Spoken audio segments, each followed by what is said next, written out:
Hello, good morning, good afternoon, good evening, and a welcome to the football show. And it's really good to be back. The football season has kicked off in Europe, and obviously it's happening in India back home.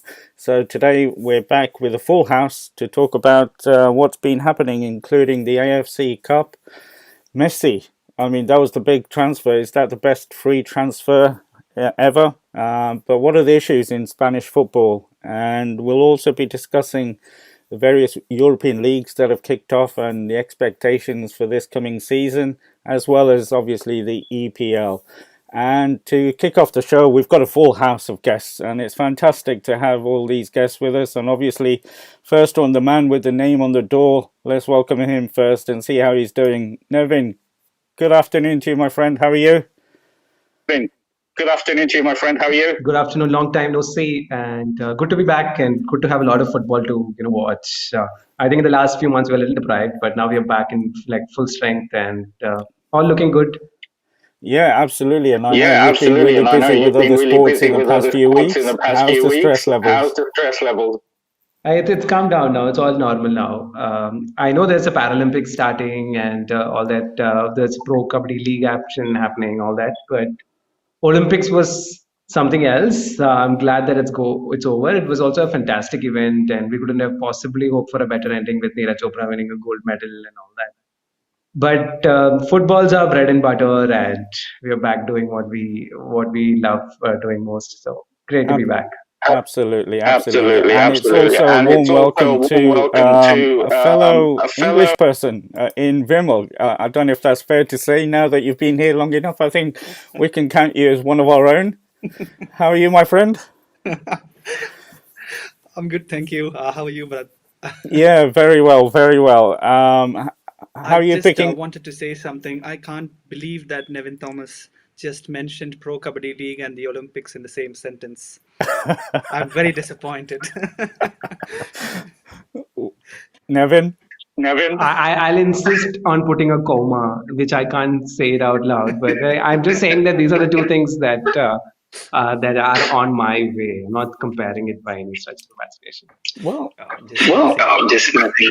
I don't know. The Pro I Kabaddi don't League know. is The Pro something that Kabaddi I'm League is actually something that looking I'm forward to actually as looking well. forward to as I well. think the auction I is think the next week or the week after in the next few days. So looking forward to that. And yeah, it's something that I got into last year. So maybe in 2036, when the Olympics are in India, we'll have the Kabaddi gold medal as well to look forward to. But more importantly, Vimal, how have you been in the past few months?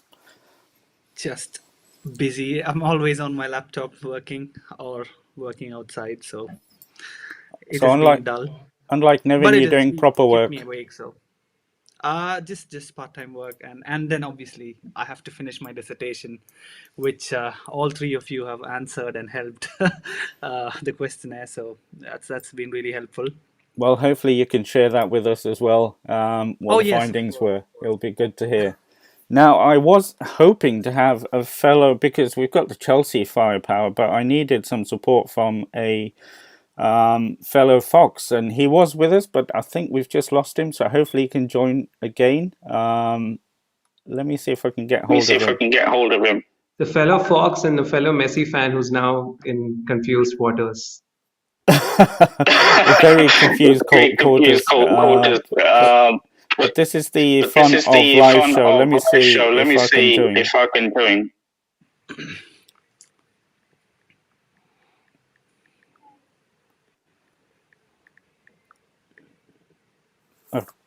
Okay, we'll see if he can join again. And because I can't be having two Chelsea fans on this first show. In fact, I can't be having two Chelsea fans on my show, but we'll see if we can get him back on. But also a warm welcome back also to one of our supporters of this podcast and show, Shubnam. He joined the cricket show the other day asking, where is the football show? And I was saying that it's going to be back on Sunday. So it's good that people want this show back. And I think it's down to you guys. So thank you for joining us as usual, Shubnam. I have to start with, obviously, we're going to be talking about the European leagues and how it's panning out already. But in terms of Indian football, obviously, we've had the AFC Cup happening during the past week or so with two of our clubs in the same group. Nevin, I don't know if you've had a chance to look at it. Chance How's to the look at it. coverage? How's And the coverage? And good performance by good ETK, performance by carrying on with 80K, carrying on with from where they left from off in the where previous they left season. off in the previous season. Even better, I suppose. They look much better than what they were last season. Hugo Boumos is a big addition to that squad.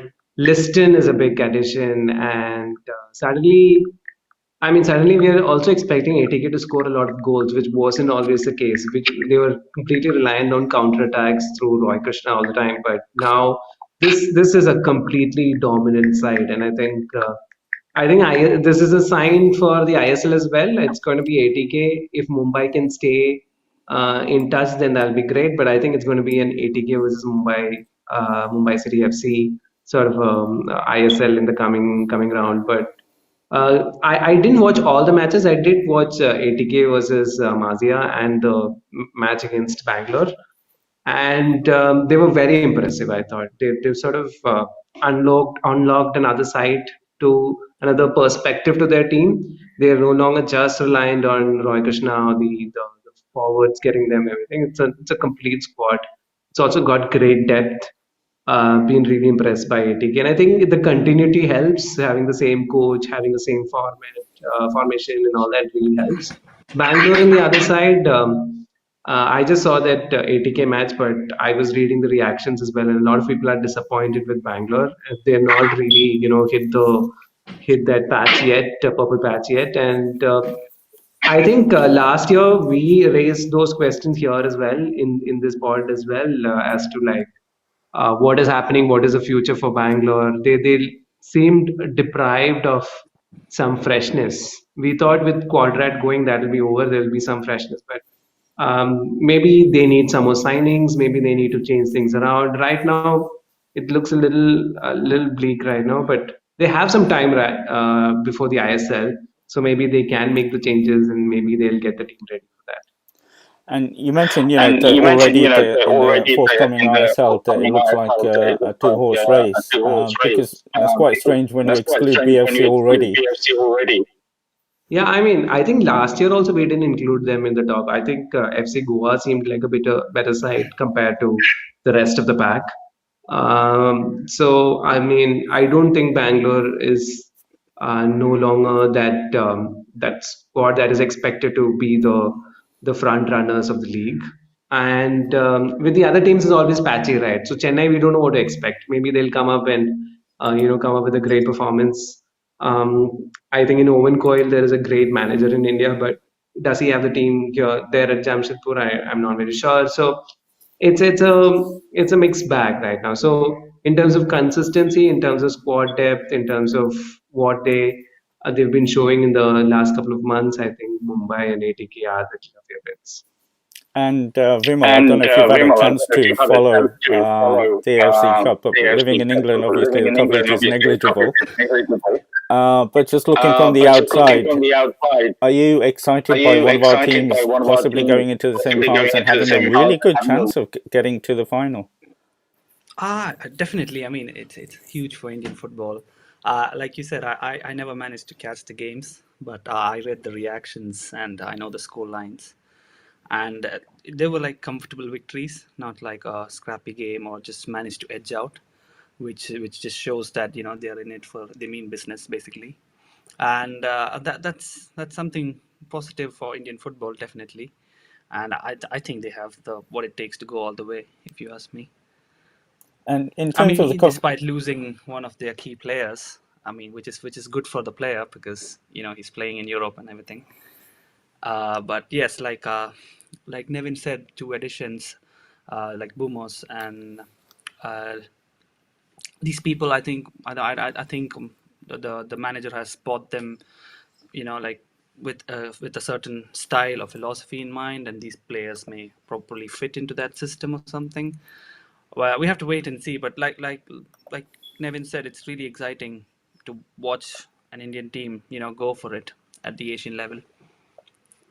Absolutely. And Nevin, in terms of the coverage and the supporters generating the interest in the cup, even 80K fans, I don't see, unless I've missed it, any sort of mass sort of enthusiasm in terms of the performances, or have I missed that?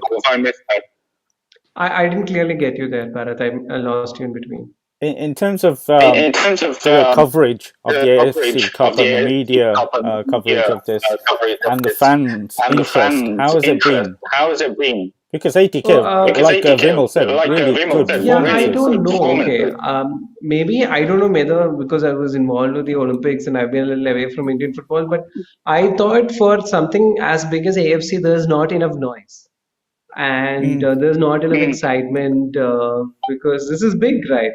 I mean, to dominate the stage is it's quite big, and I think the thing here is that the 80K versus Mohan Bagan sort of conversation is sort of taking away a lot of shine from what the team is achieving, because you could see that being still the remove 80K was the hashtag that was trending yesterday, despite their success. So I think the internal issues are sort of overlapping or clouding the success of the team, and so it's a massive team. It's a great football team, and they're playing good football. So that could be one reason. Or secondly, I think everybody's just exhausted with a lot of sports happening. That this AFC is suddenly not the priority. That maybe the Chelsea's and the Uniteds are back, so all of our focus is going there. And Olympics just got over, so that was a big, 24-hour events that just got over. So maybe it's just a mix of all that. And there was this a random Indian football match in between that nobody expected, didn't know what that game was for. So a lot of confusion in I don't know how much aware you are, but there's also been a lot of protest against the federation because of the women's football's treatment, the fact that IWL is not happening this season, and the random justifications they've been coming up with. So as of I mean, I've noticed it with my own football page where I feel the numbers are just low. It's not the usual numbers. What used to be like 50 retweets and now 20 retweets, and so I think the conversation is just generally low with football. Maybe it will pick up once there's regular football. Even maybe Durand is good enough to start off that conversation, because Calcutta League didn't inspire so much conversation. I think the Goan League is also going to start soon. So maybe it's just getting there. There was a friendly match between Kerala Blasters and Kerala United. That also didn't get a lot of reaction here. So I'm also like, as a content producer, I'm also trying to figure out what is going wrong or what I should factor in. So it could be multiple cases, and could be just football fatigue in some reason, or maybe they're just maybe everybody's eyes on United and Leicester and Chelsea. So maybe let's see. I'm glad you said that, those three teams, because I would have picked you up on that. It's good to be recognised on a regular basis in that context. But it's something Vimal alluded to, and I was going to bring this up to get your views on the transfer of Sander Stringen to the Croatian club. I don't know if Coach Stimac is turning into an agent, or there's something happening there. But your thoughts on that, Vimal? You brought up the big transfer news. Well, I think after Gurpreet, Sandesh is the first player to go and play in Europe, and I mean it's amazing. I can't stop smiling because like when you're growing up, you watch all these matches and you're like, okay, one day I want to be there. That's what you think as like young athletes, and not many make it, at least from India. Well, at least the footballing situation back home is a little better now, but still, playing in Europe is really a privilege for Indian footballers, and I'm really happy, and I'm actually looking forward to. I honestly had no clue who the team was. Obviously, I did a little bit of googling after Sunday signed for him, and yeah, I might actually like try and catch a couple of games, maybe at least to see what he's doing, or how is an Indian playing with a couple of European players, as in the top level European players.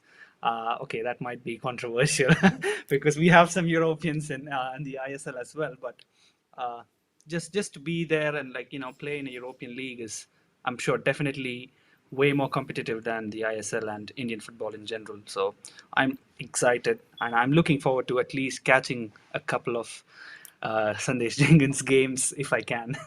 Yeah, absolutely. And there was a stage. Well, there is even now that each Premier League club even would try and find a Chinese player or a Japanese player or player from that region, so their hits would go up in terms of interest on the website and the club and what have you.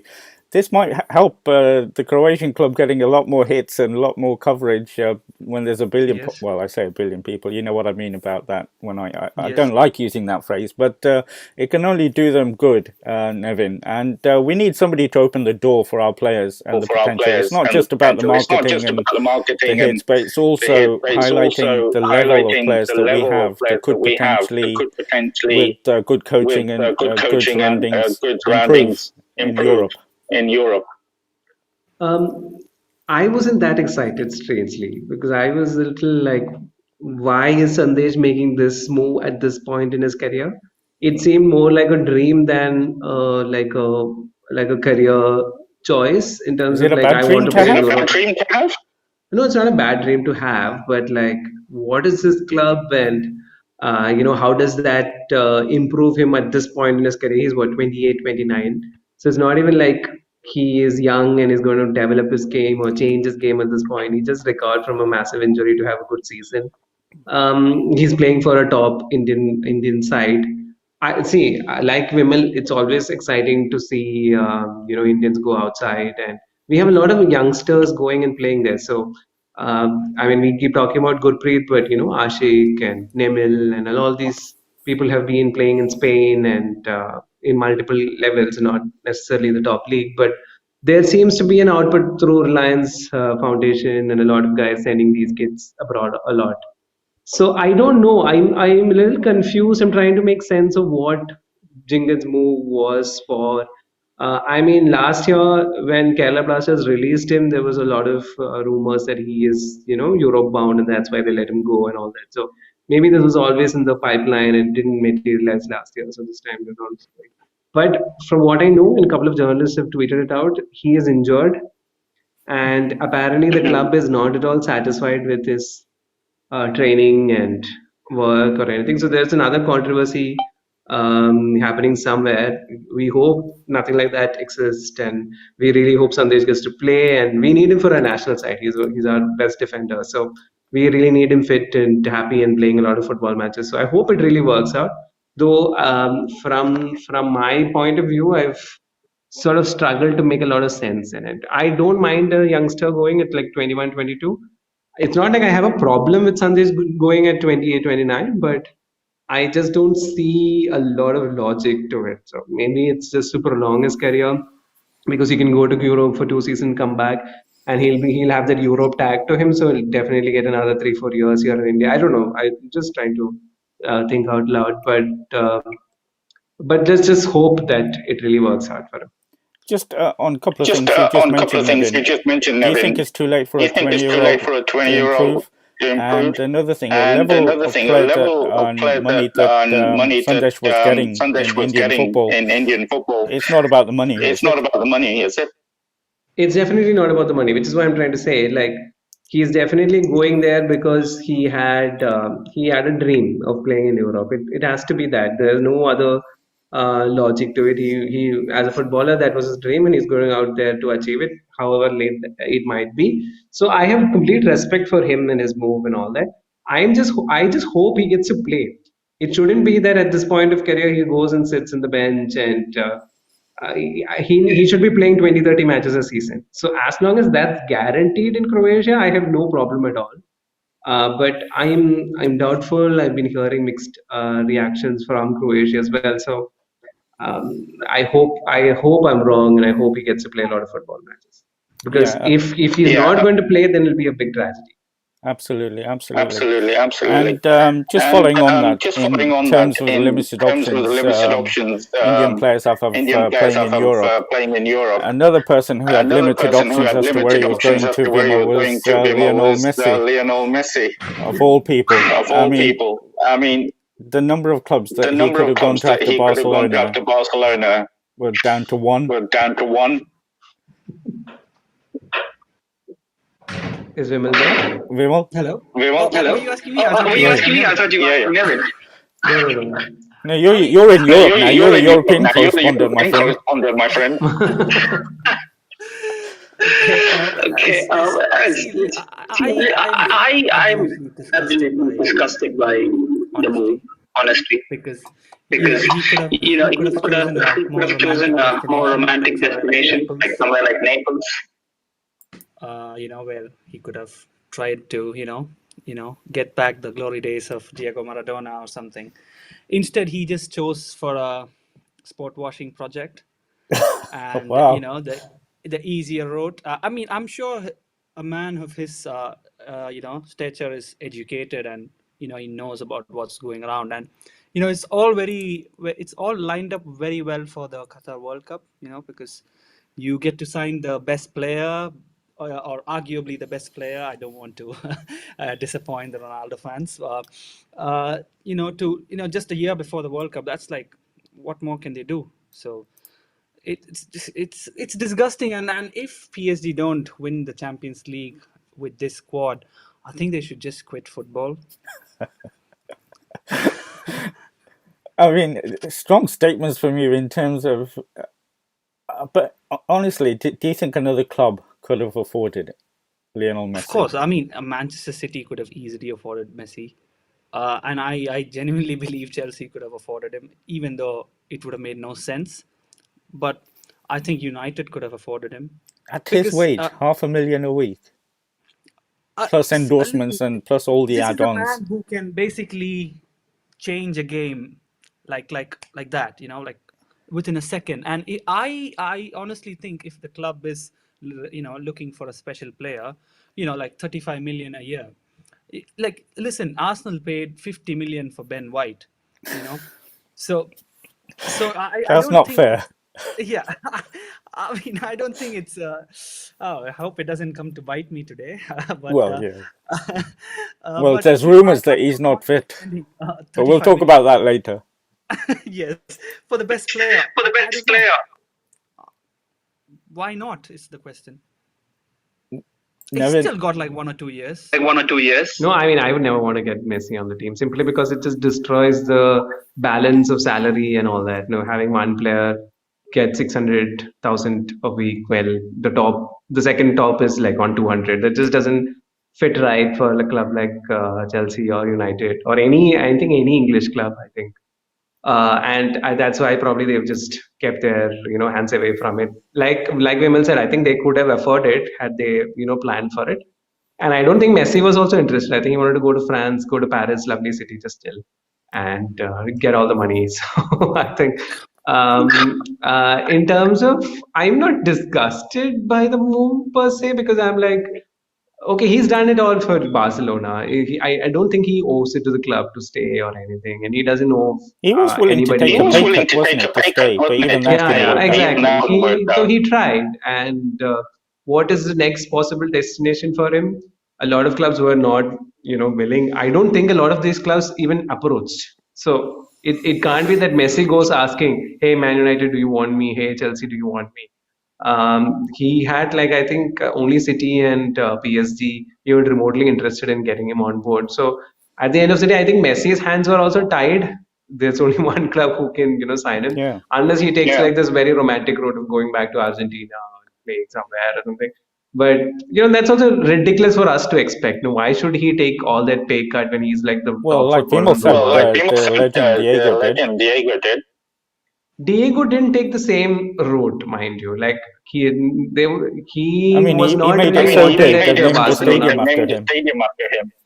No, as in he didn't take like a pay cut to go to Napoli because he loved Napoli or anything. Napoli was the No, only but they club who weren't a was No, big but interested they in club, weren't were a signing. they? big club, were they? Sorry, They they were weren't a not a big big club. club. That I They weren't a agree. big They club. were not. But like so, then Messi is up to he can go to Villarreal and make it a big club also. It doesn't mean he has to go to Napoli and Yeah. emulate. Yeah. Yeah, he doesn't have to do the same route, right?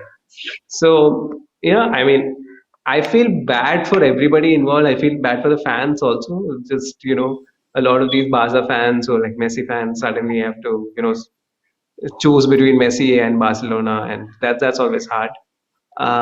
But like this is modern day football. I think we need to accept that, money has pushed football to the, to the edge. And we saw Messi almost spilling over. That there are, if PSG didn't exist, Messi could have been clubless in some sense. So this is where we've reached in terms of football, and that's a very nasty sight that a world's top footballer is not wanted because we've pushed the finance to that point. So I think we should look at the Messi story as a larger story as to where we stand in football and where the money is and how we've sort of inflated this world. You know, um, a lot of countries have lesser funds for coronavirus than what Chelsea paid for Lukaku. So that is what we're dealing with, So sometimes I think we forget what the reality is. And this inflated world of football needs some sort of check. Clearly, FFP is not the answer. Clearly, UEFA is not the answer. No.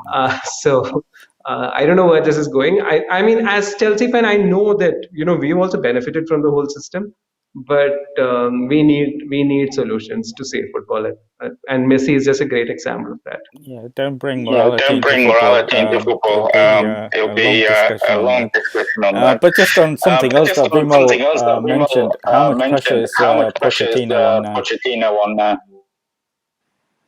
Nevin? Sorry, Nevin? Yeah, but I your think. voice is. But your voice is No, I think Pochettino wouldn't have personally wanted the signing because No. that's the kind of pressure no. that you would never want to add to your team, especially with Mbappe a little restless. He's been creating a few issues. Neymar has always been like he's volatile. Verratti isn't a very easy guy. So Verratti is there in the center. There are leaders like Marquinhos there in the team. And mind you, this is a side that has also signed Sergio Ramos, Donnarumma, Donnarumma's the big one for me. Donnarumma's a big one Wijnaldum, for me. and Hakimi. So how do you fit all these guys? Without Messi, that's a great summer with all these signings. And then you add Messi to it, and you have already a team with Mbappe, Neymar, Di Maria.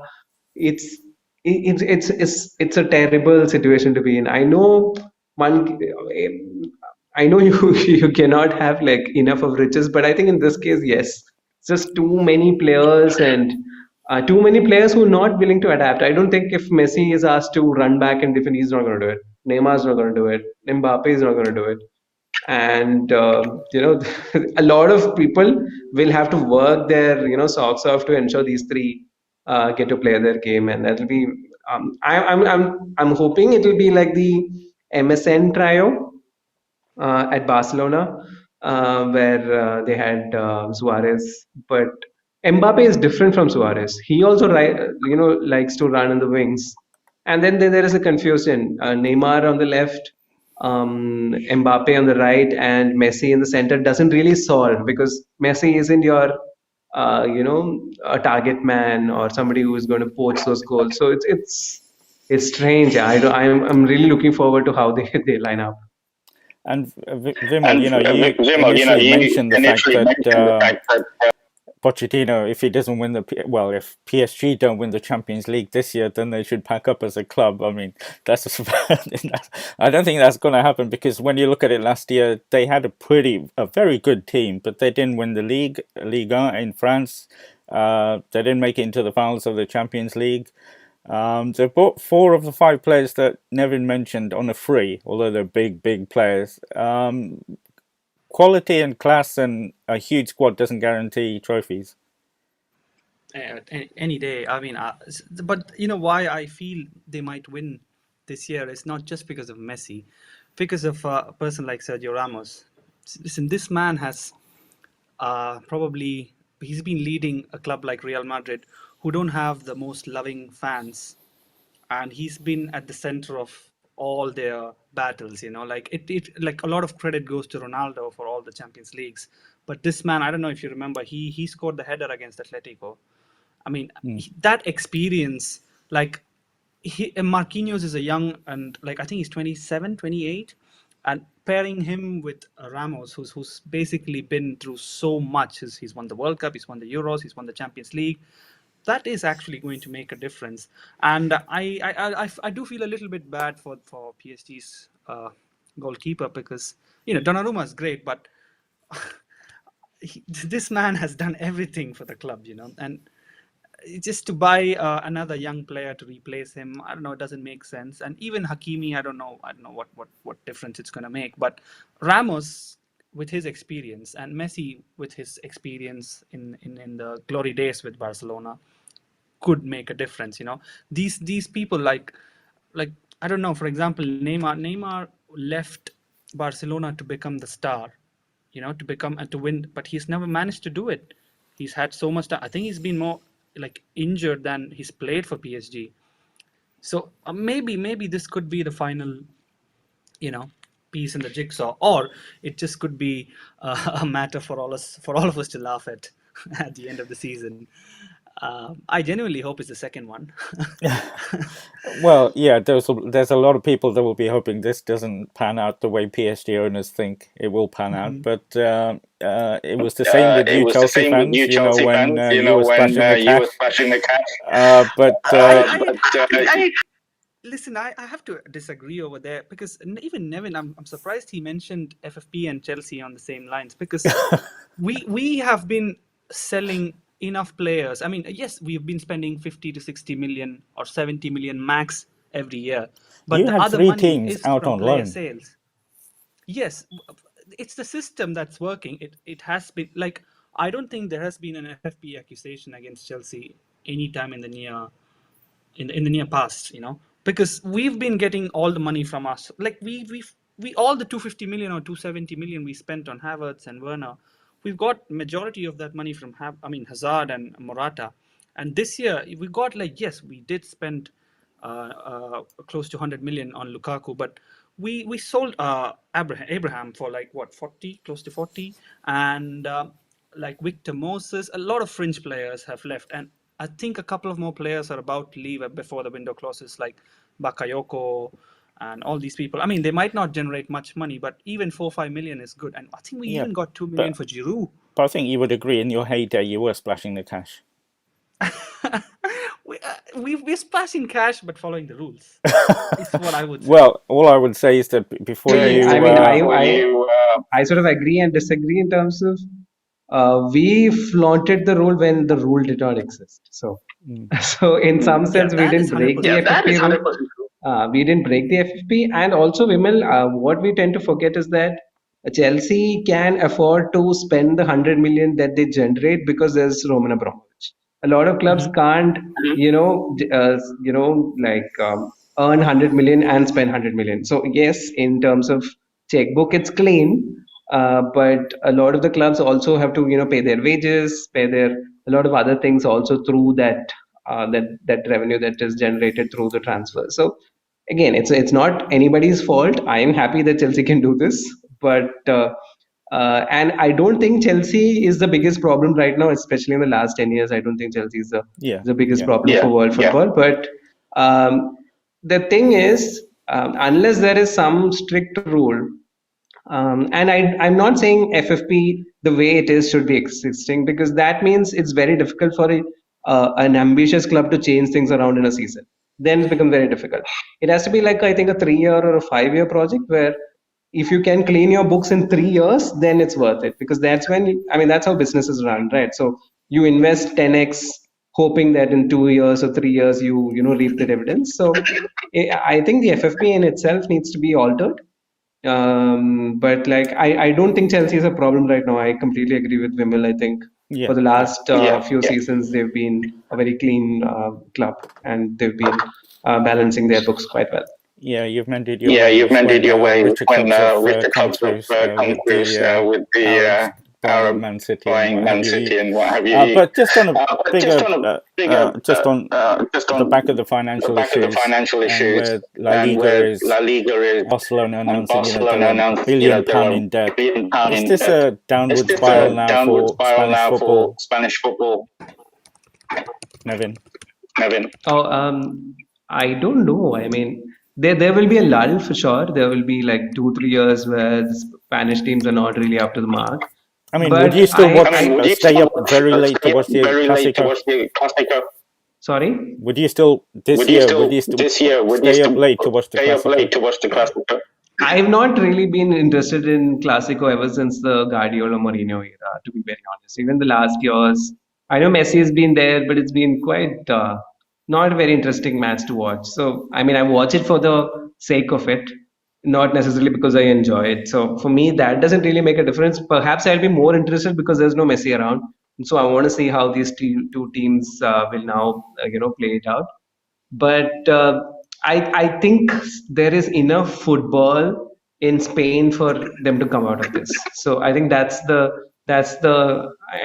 that's the answer to all footballing problems across the world. If you have enough footballers coming from your system, you will find a way out of this somehow. So I think the next generation Spanish footballers, which we've been seeing glimpses at the Olympics, at the events prior to that, even the Euros, well, it was pretty young Spanish side. So maybe there is another generation of players, and maybe there's like a big star there, and that can really turn things around. Because otherwise, if you just look at the finances, it's just not working for La Liga. And in the meantime, I think Serie A is on its up. After a lot of years, I think Serie A is looking way more interesting right now.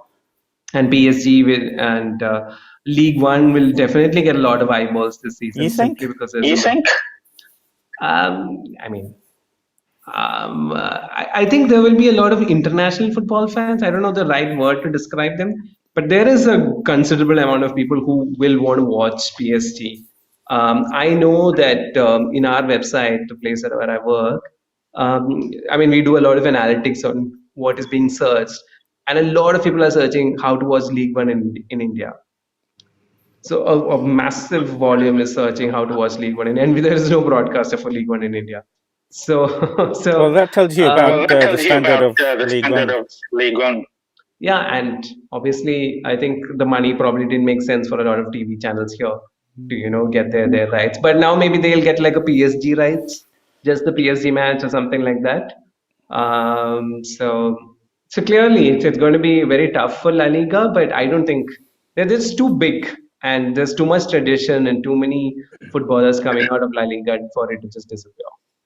And Vimal, would you And Vimal, stay up? Well, you don't have to stay up. You're in this part of the world, but would you, highlight a PSG game in Liga? Because I don't think I would. I'll be honest with you. I mean, we've got coverage here. We can watch all the French games here. I mean, as irritated as I am with his transfer, I think I would watch the game just to see the football they're playing. Because I, after all, we're all fans of football, and if people can create magic on the pitch, then yes, I don't mind watching it. And I'm watching football for the flicks and for the little nutmegs and the cheeky chips. So I'm expecting a lot But of you want that competition, don't you? You want two competitive Yes, teams. yes, I mean, there was a reason people were so interested in the Classico. It was not just Barcelona, Real Madrid. It was Ronaldo against Messi. It was, still Messi against a very, very good Real Madrid team. PSG, even though Lille won the title last year, are not at the same level. Or yes, Lyon, definitely, or Monaco, or Marseille. The bigger teams definitely. in France are still nowhere near where PSG are. Definitely, but at least I would like at least watch a couple of games, like the big games at least. Not like I wouldn't watch PSG playing the 20th ranked team in Ligue 1 because that's just bad. Unless you want to see some goals or boring football. Yes, and I would obviously watch them in their Champions League run as well because Would you? I only yes, get yes. interested in Champions League at the knockout stages. I'll be honest with you. I mean, depends if they are put in a group with say Bayern or something like that. Which they Then I won't be would because they'll be seeded. We know that. The group yes, stages is just for money making for the clubs. There's not real yes. competition But there. I'm just gonna say Am I being too I cynical wouldn't mind here? watching them. I wouldn't mind watching them, because just for fun, Just it's gonna be like Sunday League for all you know. These three just showboating and just crushing their opponents, or Crashing maybe their it could opponent. not. Like Or maybe it we could could not. have Like some we could interesting results. You never know. Like I would love if the 17th place team in 15th League On place team in League On defeats PSG defeats 1-0, PSG. like proper parking the bus, like Mourinho shithousery. That would be a lovely day for football. Don't you think so? Parking the bus, watching that sort of football, watching Mourinho ball, watch Roma this year. Or watch Or PSG lose watch. 1-0 to a lower ranked team. Let's put it that way. I don't know. Nevin, I don't know. Nevin, you So said I would want to watch PSG simply because I want to see how they line up. There's too many players. I'm curious as to how they're going to line up and what football they. This is, I think, a journalist more than a fan. I think I'm just curious how they're going is to there any fit doubt all on the these. is front there any three? doubt on the front three? Not really. But I mean, Di Maria has been such a good servant to the club. So how do you just, chuck him out? I mean, they can chuck him out, of course. But and then there is this curious space of, do you want a target man in your team, or do you want Messi playing that central role? So I'm very curious as to how they line up. I feel like it'll be like that Cruyffian idea of two wide forwards and one slightly withdrawn central forward in Messi. So I'm just curious, and I see they've signed Hakimi, who's a brilliant wing back. So I don't think he's a great right back. So how do you play somebody like Hakimi there?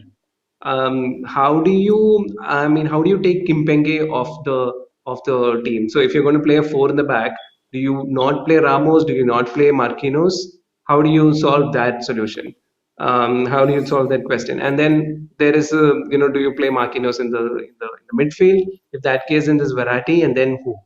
There's Paredes, there's so many, there's Van Aldum, there's so many players. So I'm just curious. And though I disagree with Vimal in the terms in that I think Donnarumma was a very important signing because that will be a big solution for them. I think in the last Champions League semis, I thought they really lacked in terms of. In Nawaz was not the quality of Mendy and the other Courtois and all these other three keepers there. So I think Donnarumma really shuts the door there. So I think he's been signed simply because they want to win the Champions League more than anything else. And having such a brilliant keeper there would help the chances a lot. So but I would watch PSG just to see how they line up, and that's new because I never bothered to watch PSG matches otherwise. No, even Champions League, like you said, only knockout matches. I've never seen their league matches or anything. So my judgment on of PSG is also completely based on these five matches that I see every year in Champions League. That's all. So this time around, I will probably go to see the league and see how they line up because I think last year and the year with Tuchel as well, they were playing with three in the back. So how does that fit Ramos? So a lot of questions to be asked. So it'll be very interesting to see. Yeah, I mean, with this sort of talent, you With can this see sort of two talent, teams, you can one see for two the teams, French one league for the French league and the other one for and the the other one for the Champions League and what have you. Champions So League we'll and see what how have this you. pans So out. we'll But the see how this problem, pans out. Vimo, But the is problem, that Vimo, is that when you have this sort of talent and they're winning so easily in the French league, although again I caveat that with the fact that they didn't win the league last year, but when they come into top level European football, which they will from the knockout stages, it becomes harder because they're not used to it. Even though they are hugely talented players, but when you're not facing that week in, week out, it is a factor, isn't it? I mean, definitely. I mean, that's why they haven't won it yet, I believe, and that's why I said the likes of Ramos could actually make a difference. But I actually spoke to this friend of mine who was from France. He's actually a fan of Paris FC, and he says that French football, as in Ligue 1, is one of the most competitive leagues in the world. And the reason why he's saying is that he's like, you guys don't watch it, which was very, very true. He got me there. Like, you guys don't watch it. You guys go by the English media's, calling names kind of behavior. And that's how this Farmers League, the whole thing started, is what he's claiming. He's saying that, listen, France, we've won the World Cup. We've got players playing in other leagues, definitely. But still, we've got a great league. You should watch some of the lower league teams, is what he said. And it is actually competitive.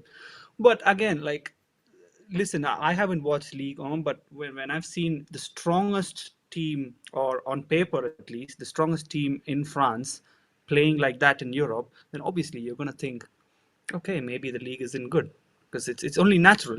Like, I don't think, like, say Monaco can just, like, maybe like a few years ago when they had like Bernardo Silva and Mbappe and everybody. they had a great run to the semi-finals and everything. But I don't think any team could do that like anytime soon, because it's just simply the standard isn't good enough. Well, we'll see this year. I mean, all of us have said that we'll probably, well, apart from me, you both have said that you're going to be watching some Ligue 1, so I'll be looking for some insights into how you find the league and the matches there, so that'll be interesting as we go through the season. But one league I am looking forward to, and you alluded to it earlier, Nevin, even though I think they've got financial problems, is Serie A. And it's not just on the back of Italy's performance in the Euros, which was undeniably they were the best team by far. The players, there's no big names, if you want to say. They are world-class players, but they're a team that plays like a team, and it showed, and a good brand of football. But also, it's with Juventus coming back, Inter Milan, I know have got financial problems, but both the Milan clubs in a way back to where they were. It's looking a lot more better league to watch and follow.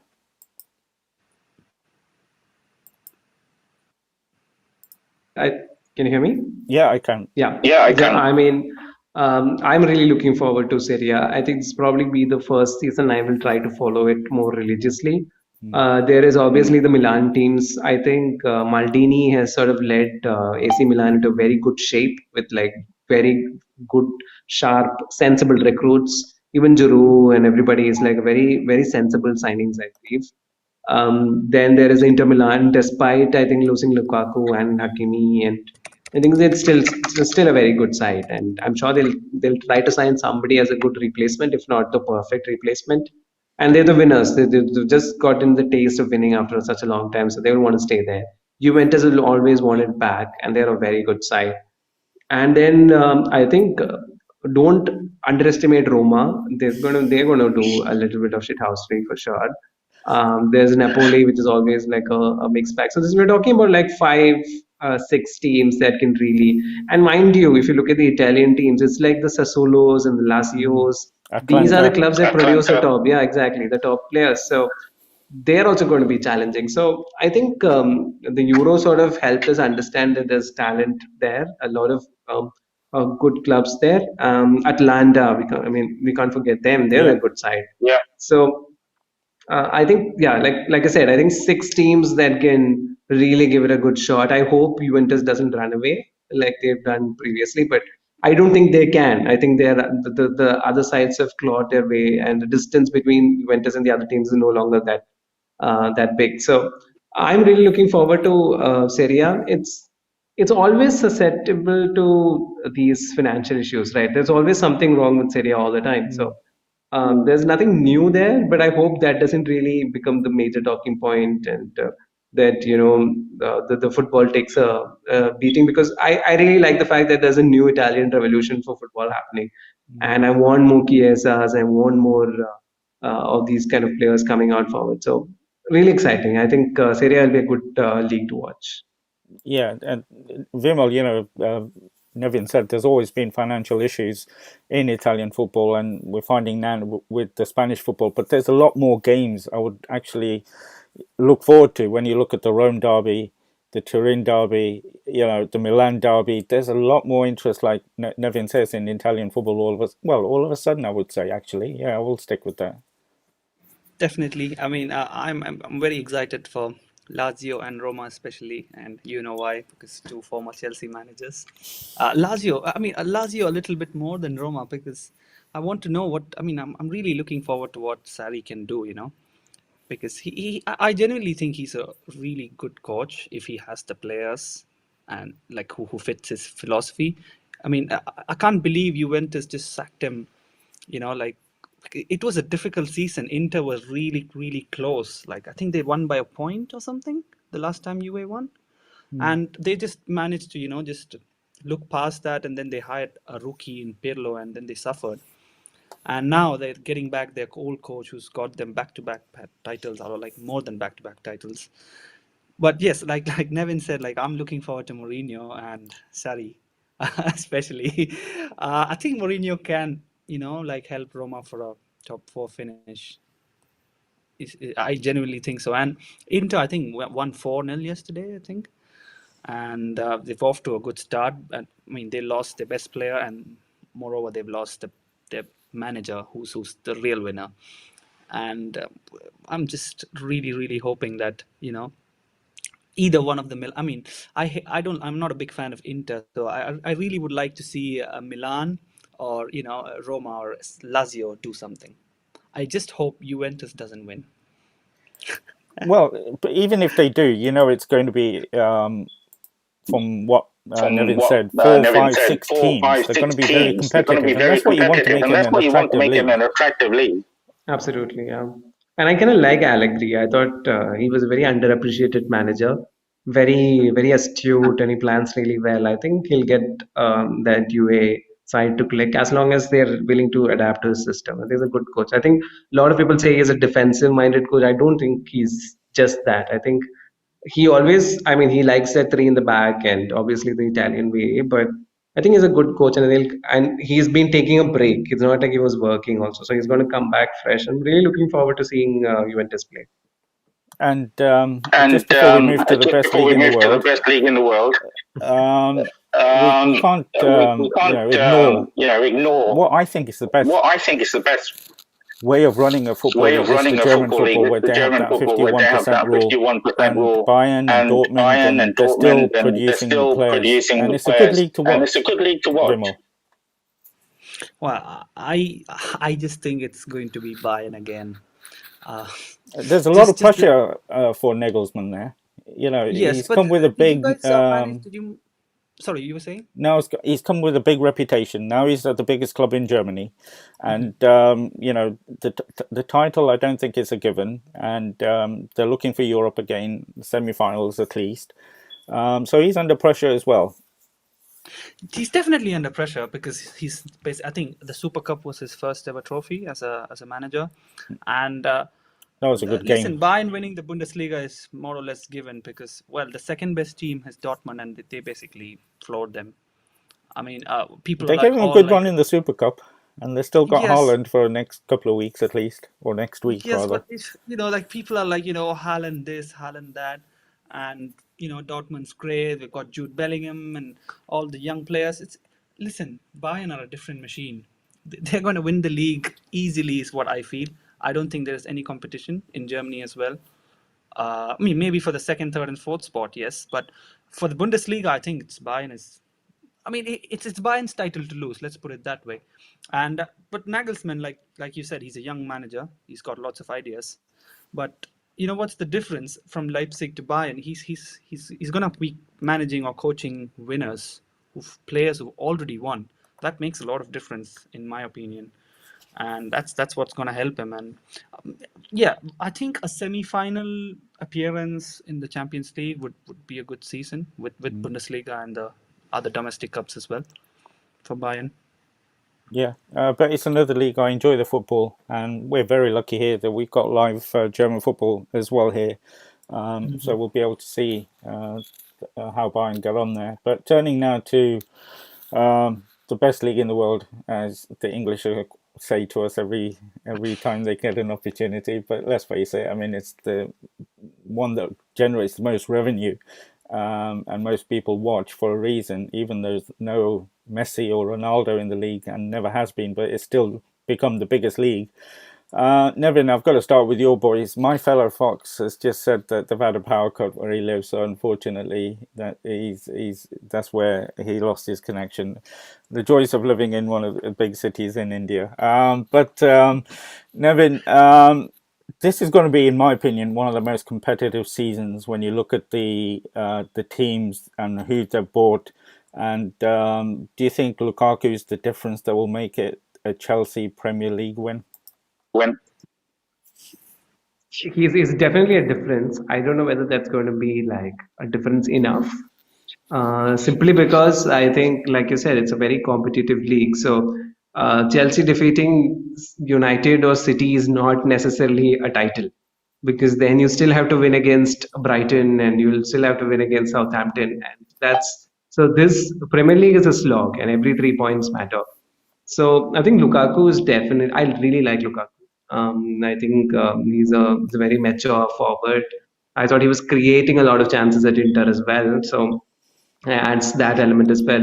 Will it so change maybe, the way Chelsea play with him up front?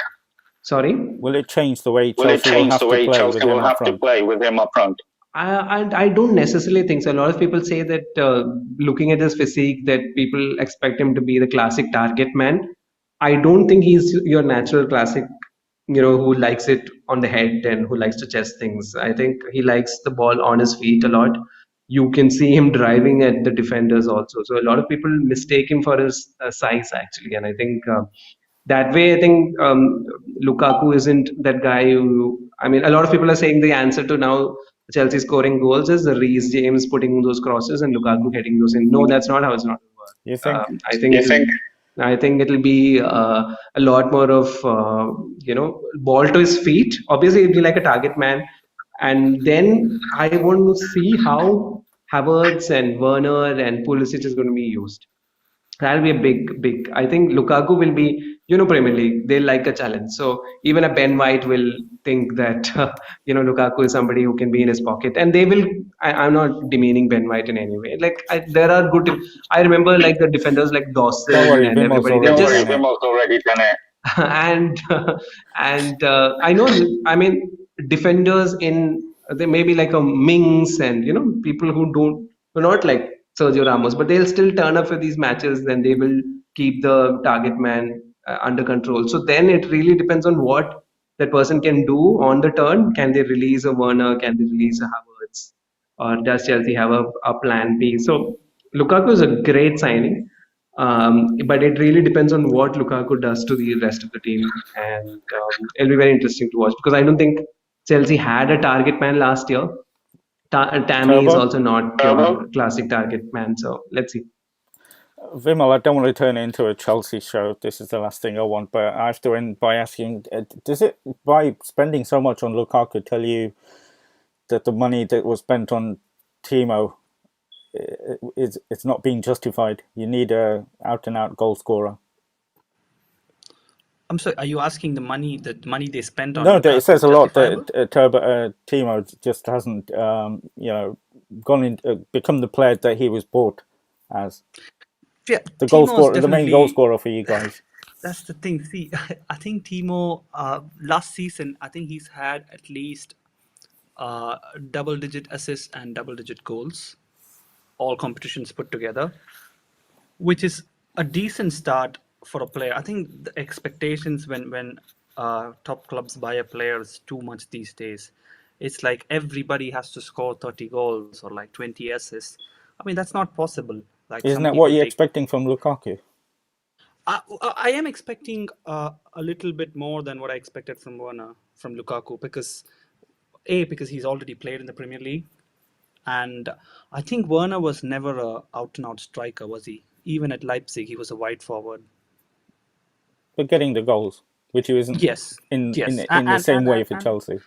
And the thing is, as a wide forward, you need a really good supporting striker. And last year, we Giroud is like a really good supporting striker, but he doesn't have pace because he's old, and that's what Lukaku could bring. He has the pace and the physique.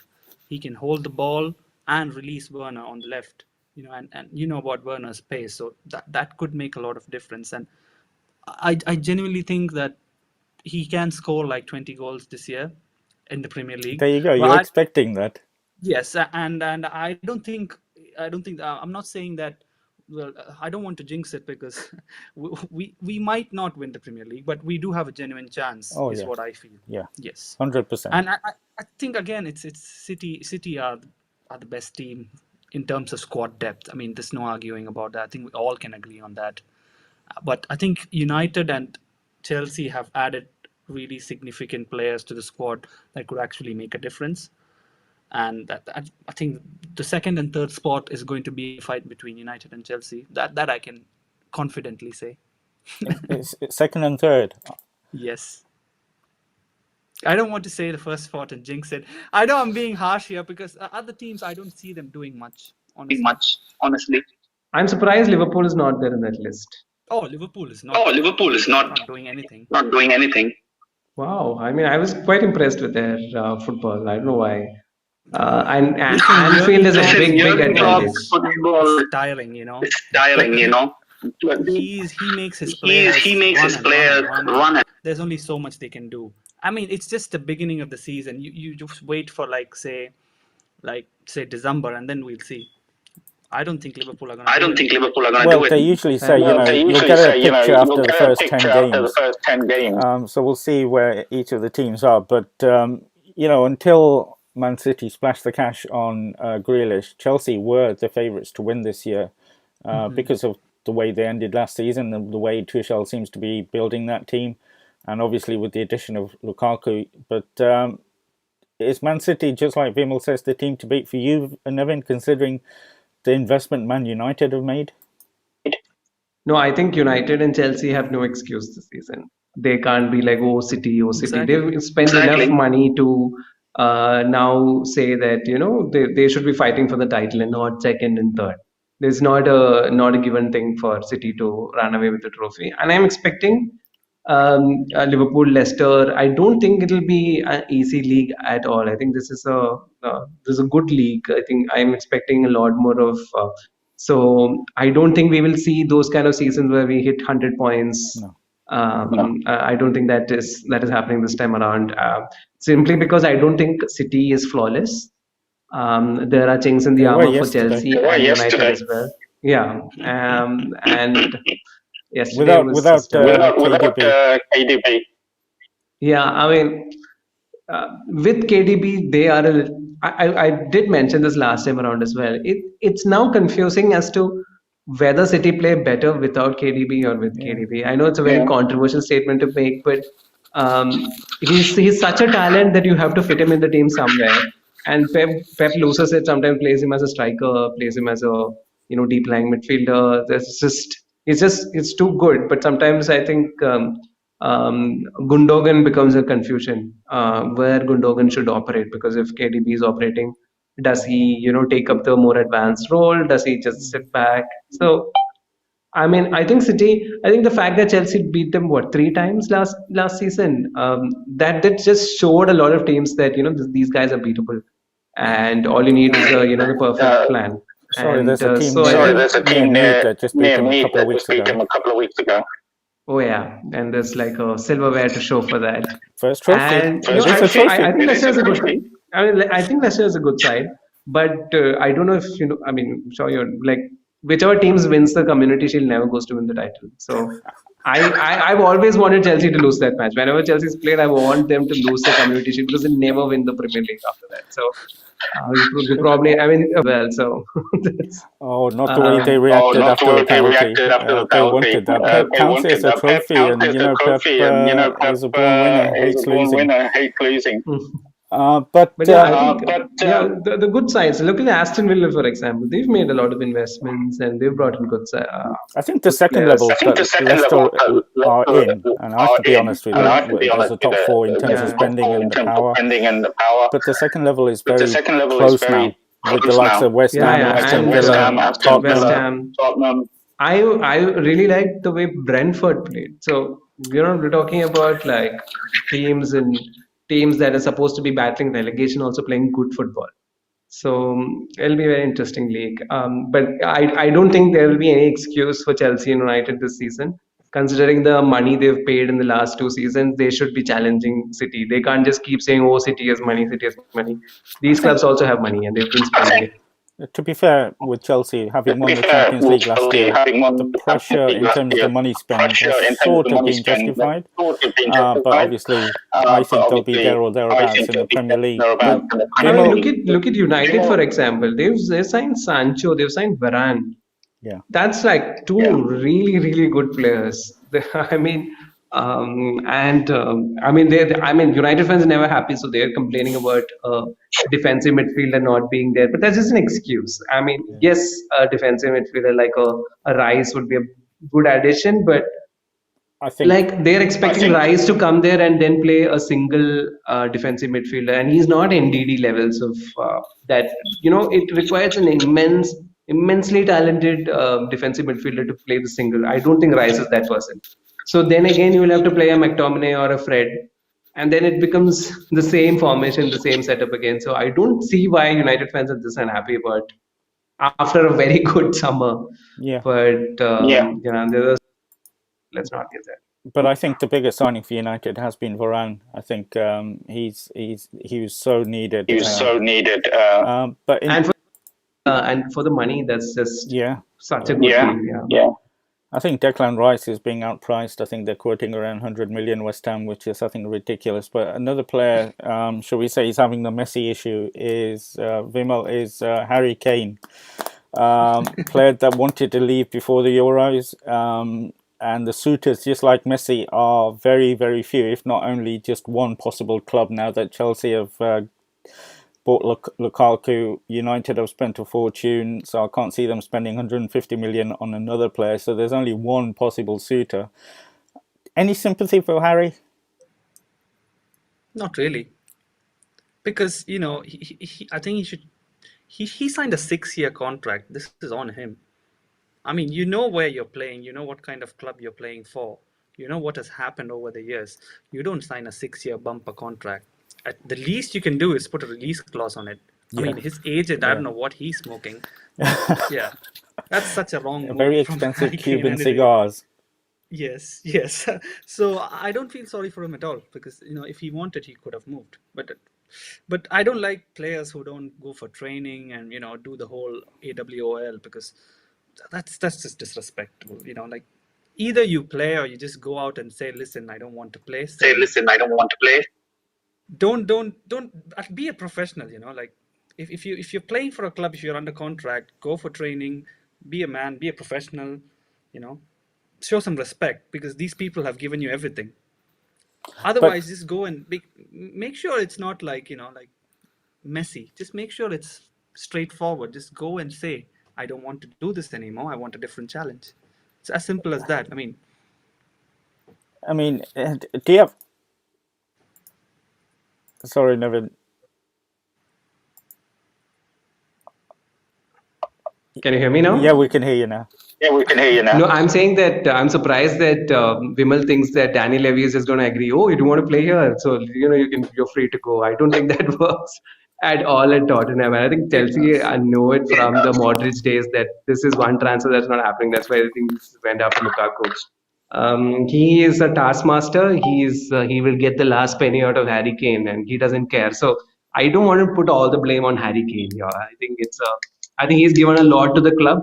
I'm sure he must have already expressed his interest in leaving, and now it's a club not sort of honoring what he wants. So at the end of the day, it sounds like slavery, right? That you are bound by contracts that you have to stay here. And, yeah, I mean, to say that he has to man up and do it.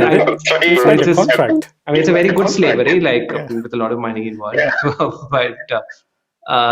But I hope there was as long as Manchester City puts in a good bid, like say 150 million, 100 million, whatever, then he should be let go. Then you can't be squeezing and saying that I need 160.3. Yes or no? Sorry? Is he worth that? Is he worth that? I think it's worth it. I mean, considering the money that a lot of clubs have been paying, I think it's okay. Like anything above 100 million is sort of justifiable. He's a reliable centre forward. He knows the league as well. And he's not always had the greatest team around him, and he's still delivered. So I think he's a good player. I would have liked to see him at Chelsea for sure. He wouldn't have come to Chelsea. He wouldn't have come to Chelsea. There's just too many issues. Yeah. But just to add to the Levy thing, Levy's not going to let Kane go. Kane and his agent could have, made a better contract. That's what I was saying. Yeah, that's what everybody's saying. Levy to make a sale, like that's what I was saying. Not like just go and talk to Levy and okay, that's it. No, that's not how it works, obviously. But he did have the time. He could have either made a shorter contract or put a clause in it. Well, he was relying on this gentleman's agreement, so-called gentleman's agreement, which I've never heard being adhered to ever. Especially with the likes of Daniel Levy, who's a shrewd businessman. But just to end the show today, and it's been fantastic, and as always, it's been a joy and it's flown by. I'm going to start with you, Vimal. If you can give me your top 4, and be careful of your answers here, and who you think will win the league, and no bias, but be careful of the top 4 answer, please. Okay, top 4. I'm going to go with Manchester City, Chelsea, United, and Leicester. Don't laugh. I'm not saying Leicester just because you're there. I'm saying that genuinely because they're a club who are like really, really surprising. They can do anything if they're like on their day. They're like really, really good. I mean, I saw the first game. I mean, that goal from Vardy. Oh, That is just yeah, that is just. I mean, I adore that you guys have a striker like that. yeah. That's what we want to have, and And I that's think why we I'm bought a putting good them. replacement. Well, future replacement in Saka. He looks unbelievable Yes, player. But yes, we bought well in the summer. yes. But yeah, thank you for including Leicester in that. I wasn't expecting it. There was a bit of guidance, but no, I think it's going to be very, very tough for Leicester, finishing fifth last two It's either seasons. Leicester or Liverpool, obviously, but I'm going to Yeah, go with Leicester. yeah. Nevin, Nevin, Chelsea, United, City, Liverpool. Chelsea, United, Chelsea, United, City third. City third. Yeah. Wow, I'm expecting Pep to lose his mind. to finish third. Finish third. Well, with okay. That Well, only happens in the Champions okay. League final, Nevin. I take it you're putting Leicester fifth then, Nevin. Have we lost Nevin? I think his internet might have crashed after having predicted City finishing third. But I missed you guys in between. no, I was just saying. I take no, I it was just saying. your I internet's take crashed it after your predicting City internet will finish crashed third. after predicting City will finish third. Yeah, even the internet knows. All right. Well, before the internet crashes Before for the us, internet crashes thank you for so much, us, guys. It's been thank an you so absolute much, joy guys. to get It's this been an absolute football joy show to get back this on the road, football and show back on the road. it's a pity we didn't have the fellow Fox, but obviously there's issues in India with internet and power cuts, and some things don't change, but we'll see how it pans out. Vimal, absolutely brilliant. Hopefully we can meet up soon, and don't forget the offer of coming to the King Power is always there for you, my friend. And Yes, yes. stay safe, and we'll all catch up hopefully on a regular basis from next week. So thank you all for today. Definitely. Thank you so much, Bharat.